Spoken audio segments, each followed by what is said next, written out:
Okay, here we are again, drinking wine and cooking dinner.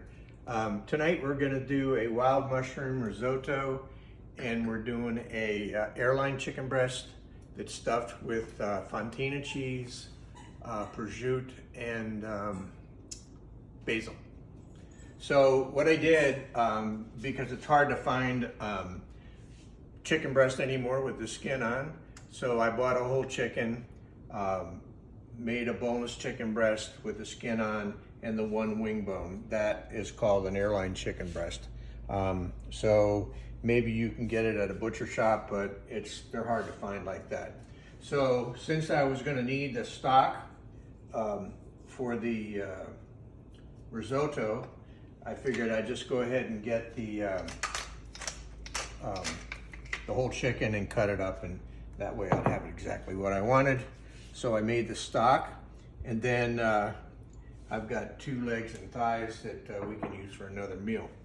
So it's actually a lot cheaper if you buy a whole chicken and cut it up yourself. And I did a video on how to do that. So it's not a difficult thing to do. And when you do that, you also wind up with the bones to make stock. I always have stock in the freezer. That's why the freezer's always full and we don't have room for anything else. So anyway, we're gonna start with the chicken.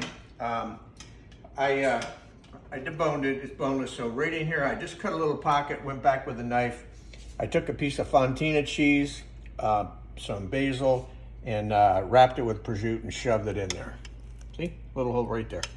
So now, and then because this chicken happened to have 38 double D breasts, I decided that I needed to take that tenderloin that's usually right here. I took that out because this is a large piece of chicken. I'm sure we won't eat this whole thing. So, season as always, salt and pepper.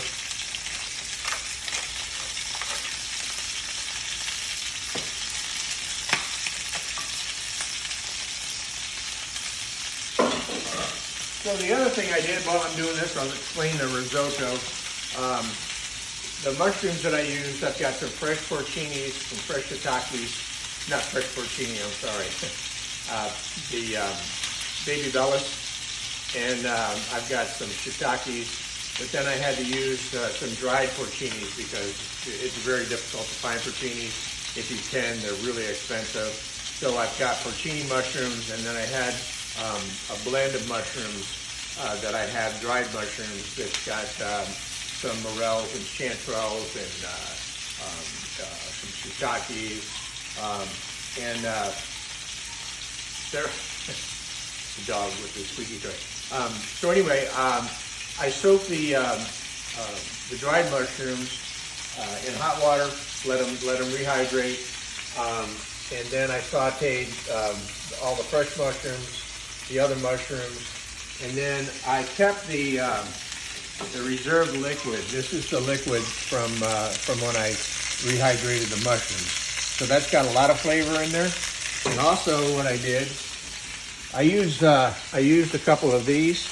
This is you've seen beef bouillons. Well, this is porcini mushroom bouillon, so it's got a lot of flavor in it. So I added some of those, a couple of those in there. I got these in Italy. I don't know if you can find them online or not, but they're really awesome. And then this is another thing you can buy.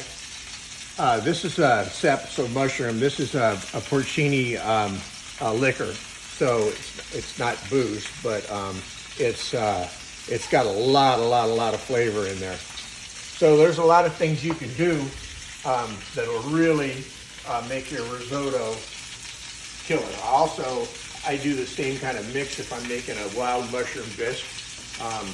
Lots of flavor there. So, we've got the chicken browning up nicely, and we're going to go ahead and get going on the risotto. So, whether you're making, doesn't matter what kind of risotto you're going, the process is the same. So, we're going to start with a little bit of olive oil.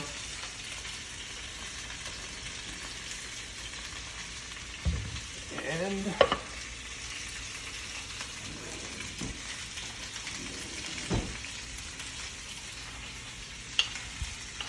little bit of butter.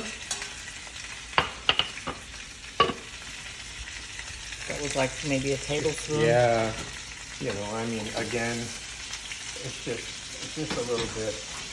I try to measure everything else out. This is one I would consider a small shallot, diced fine. A little more, a little less is not going to kill you. So we want to saute that for a minute.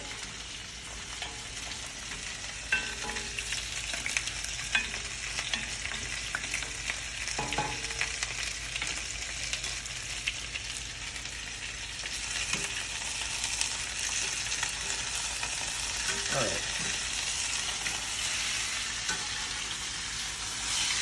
So we got some nice color on the breast, and I'm going to finish that in the oven. How hot? About 350, 375 until it's cooked, because again, smaller breasts are going to cook faster. So it just depends. You want to get the inside internal temperature on chicken.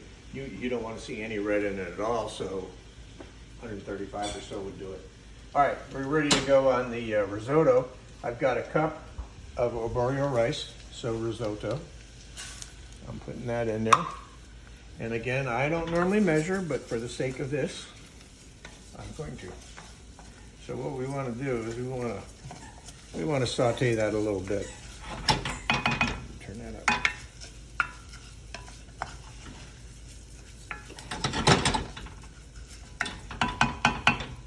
Alrighty. And the other thing about making risotto, you want to make sure your stock is hot. Don't use cold. I use chicken stock. So remember I said I took the breast, I cut up a whole chicken, use the bones, make a stock. That's gonna add all the flavor in the world to your risotto. So if you use water, at the end product obviously wouldn't be as good.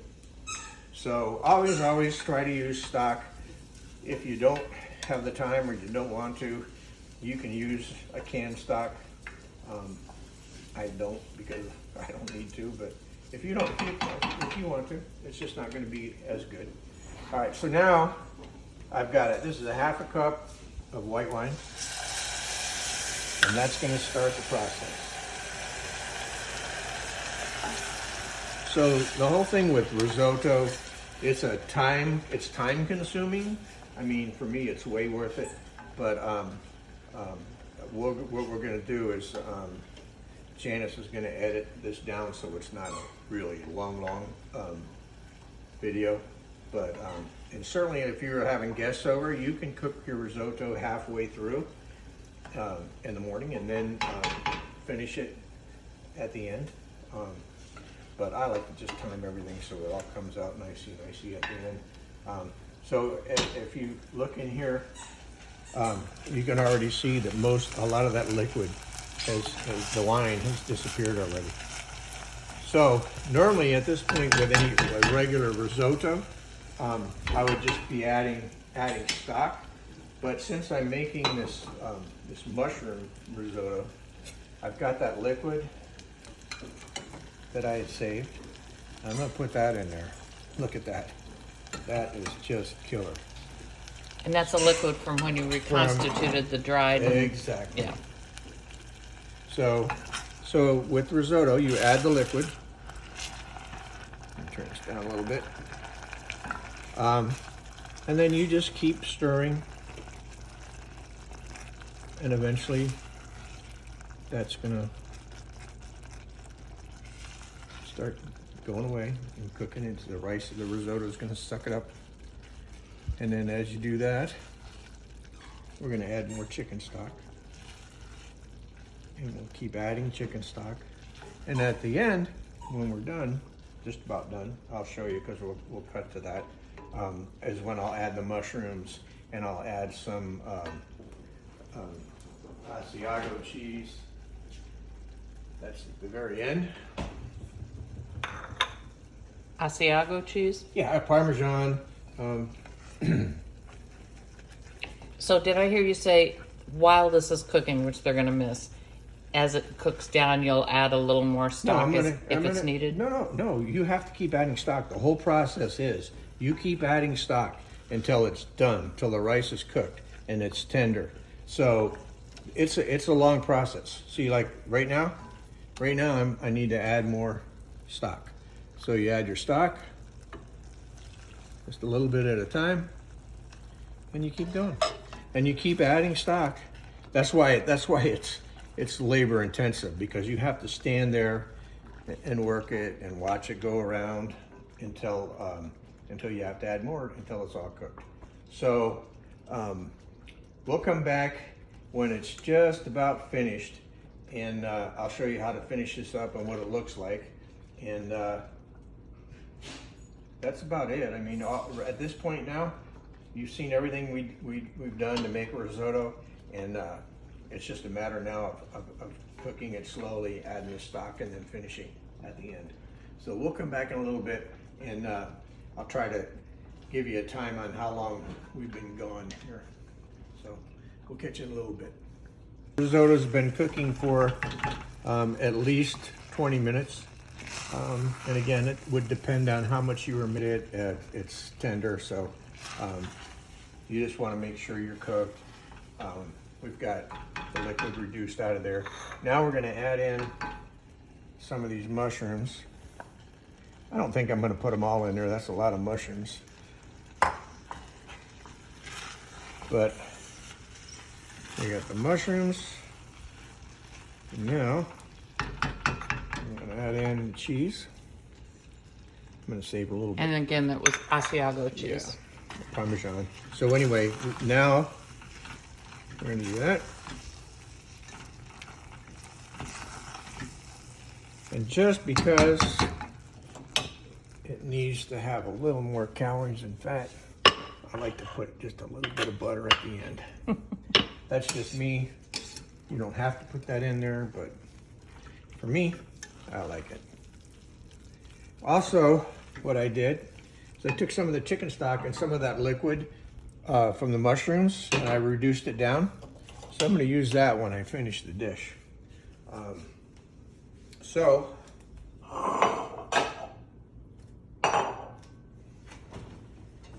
chicken is finished.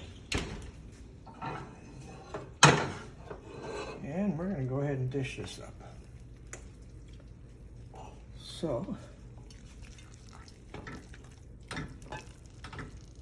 get a little risotto. And you can do this on a plate. You can do it however you want. I like the presentation in a bowl. I don't know, but it's just a personal thing for me. Plus, I like to add, when you add a little of the jus, the mushroom, if you did it on a plate, it's just going to go all over the place. So.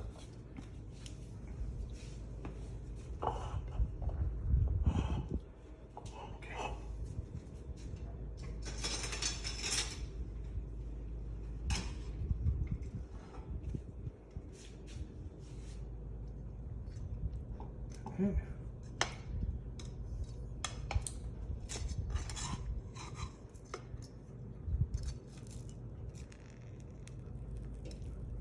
Actually, I'm going to put a little of this on here. Oh, buddy. Okay. Then a little of this.